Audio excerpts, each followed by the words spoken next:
Hi, this is Mark from LongIslandWatch.com. It's time for Watch and Learn. Long overdue, I know, but this is going to be a little bit of a different spin on Watch and Learn.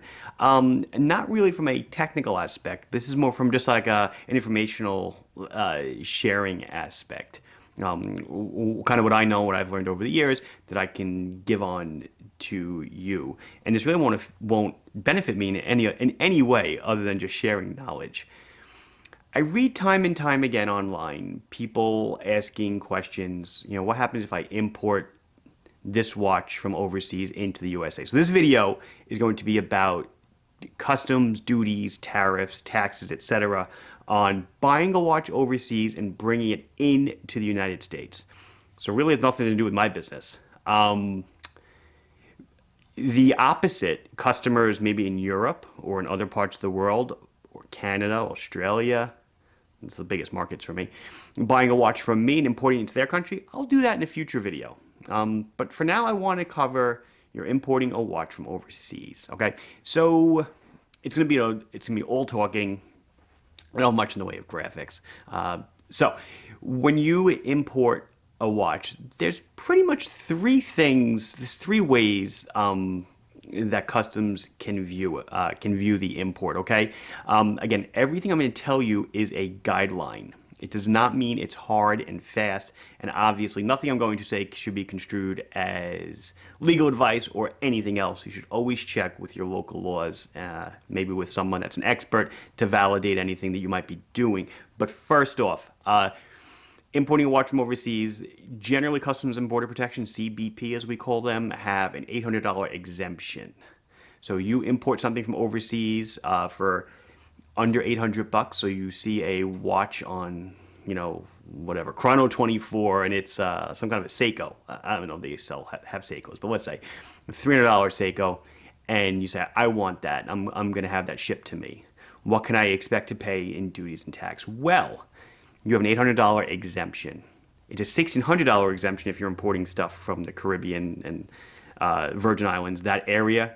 But not many people import watches from there. They bring them back from vacation, but not right now because no one's going down there. Let's get back to where I was talking. So you buy a watch from a seller in, say, Germany, a Seiko for 500 bucks, and they ship it to you. You should receive it duty-free in the States because you have an $800 exemption as long as the seller declares it correctly. Could customs not give you the exemption and claim that it seems that you're importing it as a business expense, as a business deal? Very possible. But really, you get a personal exemption of $800 US. A little caveat to that. Let's say it's a whole bunch of G-Shocks. You and four friends are going to get G-Shocks, and you're getting them for $100 each. So you're importing 5 G-Shocks. Well, even though it's under 800 bucks, customs may not view this as a personal exemption. They may view it as a business deal going on, and once it's commercial, basically everything I'm going to say is kind of out the window, and they can require what is called formal entry for anything. And we'll get into formal entry at the end. That's the big mama. That's what I go through every time I bring stuff into the States. And then you could be out $200 or $300 in processing fees on a $300 order, something you don't want to do. So that's the first one. Under 800 bucks exemption. You can send it by DHL, FedEx, US Mail, whatever. I do find you will avoid most fees and taxes the most with US Mail. There is definitely an exception, and I will get up to that in the end. I do want to say, because I did mention Europe, for those of us in the US, most of Europe, I guess Switzerland excluded, has something called VAT, value-added tax. That tax is included in every price, usually that they post for items online. If you're purchasing from outside the USA, VAT does not apply. So make sure that seller takes VAT off, because you do not pay VAT. You will pay you theoretically pay your own tax when it hits the States, whether you declare that to your state and stuff to pay your state sales tax. Again, not legal advice. You do what you want to do. I did want to mention one thing. I did make a couple of notes. CITES. You may have heard of CITES. You may not have heard of CITES. If you're importing a watch under your exemption, still $500. But let's say that nice Seiko comes on a croc strap, and the person exporting it writes crocodile, men's 24 jewel automatic watch with crocodile strap. Woo, woo, woo, woo. Crocodile sends up a tremendous flag. It will now be inspected by Fish and Wildlife, which is a U.S. agency. And then, not only that, you need a CITES license for the sender and for the recipient. Convention, I actually wrote it down. I should know it though. Convention on International Trade in Endangered Species. So I, as a rule, will not import croc straps because it is, I don't have the correct paperwork for it. It is a big pain in the butt. The croc straps I sell on my site, I obtain domestically. The people who sell them to me have the CITES certifications in place. I don't need them. Okay, so that was method number 1 under your exemption. Let's go method number 2. You're over your exemption, but you're under $2,500. This now goes through what's called informal entry. Entry being a Customs and Border Protection term, okay? Informal entry meaning there's not a whole bunch of paperwork to fill out. Informal entry meaning Customs and Border Protection will actually calculate the taxes and duties for you and bill you, okay? So you buy, again, let's go back. Let's go to a different country. Let's go to the UK. And you find a nice used Omega, however you want to say it. And it's $1,500. Okay. You bring it, the seller writes it all out, declares the value. Very important to note, if you want insurance on your product, the declared value obviously has to match the insured value. So don't think you're going to get around any of this stuff. Under declaring is illegal. And you also won't be insured against loss. So they send it, again, via really any method. US mail, DHL, FedEx, UPS. It goes into customs and they do what's called informal entry. So a customs agent that works for Customs and Border Protection will calculate the duty on the watch. So now you're saying, well, what is the duty? Well, fortunately, if I remember, I'll put a link down below. There is a 38-page document attached to the HTS, the Harmonized Tariff System, the HTS US, Harmonized Tariff System of the United States. Chapter 91 deals specifically with wristwatches. It is 38 pages long. Okay, this is the page that actually I always import under because it goes by jewel count, it goes by strap type, it goes country of origin, it goes by a whole bunch of stuff. You can find this online, guys. This is not secret. I did bring a Fedex bill with me, but I'm probably not going to show this because it's got a lot of identifying information on it, but just to know that these things exist when they import stuff. So the agent that's handling it will technically figure out the duty on it and bill you for it. There's a merchandising processing fee of 0.35%. The duties on wristwatches are generally run to be about a few percent. I will read it to you. Let's say you import a watch that's 24 jewels. It's not a chronograph. Important, right? And it's got a fabric strap. You ready? You will pay in being imported from Europe, as long as it's not from China and stuff, because then China's got the Trump tariff thing, 7.5% on top of the credit value. We're not talking about that. So you will pay $1.53, not bad, $1.53, plus 4.2% of the case value, plus 9.8% of the strap value. So you say, okay, it doesn't sound too bad. But let's say it's a $1,500 watch. So Customs breaks it down into 3 values if it doesn't have a battery, 4 values if it has a battery, 3 values, no battery. The movement price, but I put this one down next. The movement price, the case price, and the bracelet price. So you say, well, there's a hand, there's dials, there's assembly fees, there's all this other stuff. It's all in the price. So $1,500, let's do 500, 500, 500. The movement's worth 500. The case and all its constituent components worth $500. The bracelet's worth $500. You could do the math. 4% on the case, you're at $20. 10% on the bracelet, $50 the movement. So I don't know, we're at $75 plus another 1/3%, a minimum of $27 for MPF. can see it adds up. You're going to pay easily over what $100 or so for the import. Now again, this is informal entry. They could force you to go through regular entry, formal, which we'll get into again very soon. I promise you, that's the big daddy. But they will collect that fee from you. Will you get charged brokerage fees from FedEx, UPS, DHL? Yeah, you probably will, because they have to be a part of the clearance process. I've never really imported anything informally with those guys, so I can't really say for sure. But I can tell you for U.S. mail, I've done it, and U.S. mail basically just passes the Customs and Border Protection tariff on to you, and you pay it on delivery. So U.S. mail is kind of the way you want to go for something like that. In my opinion, you ship it however you want to ship it. The last guy, over $2,500, or for a commercial import, like somebody like me, I import, $80,000 worth of squale from Switzerland, and it's a friggin' mess. So what happens? So let's say now you buy let's go up now. Let's go Grand Seiko. You buy a nice used Grand Seiko. It's coming from, I don't care what country it's coming from. Doesn't make a difference, except if it's China again. Or like Iraq. Is it Iraq? I don't know. I actually don't have the countries written here specifically. Certain countries, they jack up the rates extremely. But let's go with regular, I want to say regular countries, but somewhere again in Europe, because really none of the European countries this happens with. Let's go back to Germany.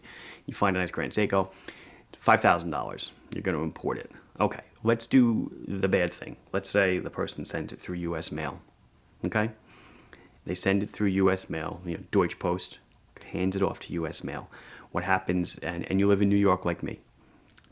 You can live anywhere in the U.S., obviously. It gets to what's called the port of New York, which is essentially JFK Airport. They see it's $5,000, and it goes to a little office. It goes to Building 77, where I've been to. I did a whole video on this place at JFK Airport, and they look at it and they say, okay, well, Mark Frankel, person, is importing a $5,000 watch. It's over $2,500. It needs formal entry. They send you a little letter in the mail about a week after they get it, and it says, you need to make formal entry of this item. They give you a little brief list of instructions. Customs and Border Protection has an excellent website.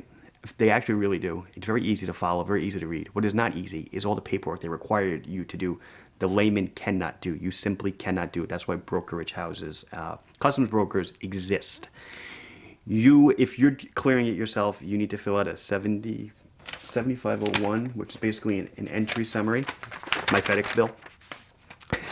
You can look up the Customs and Border Protection Form 7501. You need to fill out a 7501. You need a 5601, which is an importer that it certifies you are the importer of record. Your social security number, all that stuff is based against it. You need to fill out all that documentation. And you say, okay, great. And you fill out the 7501 is where you do 9.8%, 4.2%, 1.53%, $1.53, and you add everything up. You add in your merchandise processing fee, blah, blah, blah, blah, blah. You say, oh, good, I'll just submit this and I'm done. No. Everything comes in under bond, customs bond.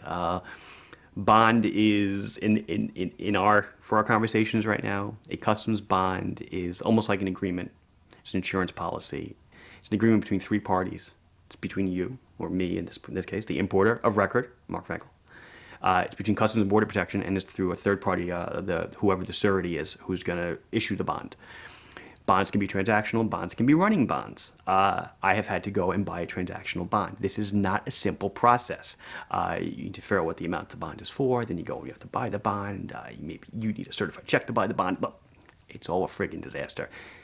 Moral of the story, if you're importing for formal entry, do not send by U.S. mail. You need to go through FedEx, UPS, DHL. Why? Because they do this for you. So what will happen is you'll get an email, or you'll track it and a big red flag will come up and it says, paperwork is required for clearance. What the carrier will require from you is they'll require you to fill out a watch worksheet, which I want to say almost weekly, if my vendor doesn't do it. And it's basically, again, what is the value of the case of the watch? Where is it made? What's it made of? What's the value of the movement? Again, the attachment, the strap, what's it made out of? Blah, blah, blah, blah, blah. Is there a battery? What's its value? They take that, they fill out the 7501 for you, okay? They do everything, They get the bond. They have the bond. Supply the bond. They pay the customs on your behalf. You pay them. Why do I say all this? It's extremely difficult. It's a lot of work. So they charge for it. If you use, I want to say DHL, FedEx, UPS, they all charge around the same brokerage fee, somewhere between 20 and 30 bucks to do all this work. There's a lot of line items on it, and they got to fill out a lot of paperwork. They'll charge you a few more dollars, but it's not horrendous, 30, 40 bucks. Of course, the duty may be horrendous on a $5,000 watch. Now you're looking at your duty could be 200 or 300 bucks, and then put another 30, 40 bucks on top of that to file the paperwork. And you've already paid for transit, right? What else do you got to pay? I don't know, that might be about it. But material processing fee of 0.35%, which is a minimum of $27. It all adds up. But if you were to send that thing by U.S. mail and it required formal entry, if you want a brokerage firm, a customs broker, to do it after the fact, customs brokers charge a lot of money. They know they have you. They have you. So they'll charge 50, 100, 200 bucks for entry, just to make entry. So now your $5,000 watch might cost you another $1,000 in duty. Let me just really quick look. I want to make sure I said everything I wanted to say. Yeah, pretty much. So if you're going to import something expensive, guys, just make sure, again, make sure the seller is taking the VAT off the price. That's the first thing. Don't get screwed by paying their VAT. You're going to have your own, you're going to have your own nut to pay when you bring it in here. So 3 ways watches can come in. Before I mention 3 ways, again, I just want to tell you, you could be importing a $50 Mickey Mouse watch. If customs wants you to make formal entry, you make formal entry. They are judge, jury, executioner. You have no one appeal to appeal to. There's virtually no one to call. It's all a behind the curtains process. They can decide whatever they want. If they want to forfeit it, if they want to seize it, they will seize it, and they will notify you that they're seizing it and why they're seizing it. If you and Omega, Mega, and they get it, and they decide to do a visual inspection, and they look at it, and they say, it doesn't look right. You know what? And you're not authorized. You're not the trademark holder.